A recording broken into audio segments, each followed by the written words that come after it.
এয়া হৈ গ'ল ৰাতিপুৱাৰ পৰিৱেশ। এতিয়া আৰতি হ'ব। এয়া আমি সকলোৱে পানী নিবলৈ আহিছোঁ। এয়া পানী নিব লাগে।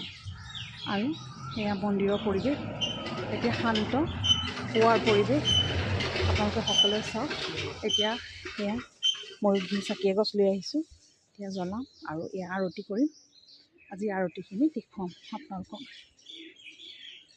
ৰাতিপুৱাৰ পৰিৱেশ এয়া সকলো আহিছে, এগৰাকী এগৰাকীকৈ আহি আছে। এয়া মন্দিৰৰ ভিতৰত এয়া পানী লৈ গৈ আছোঁ। এতিয়া ঘণ্টাটো বজাই দিয়ক।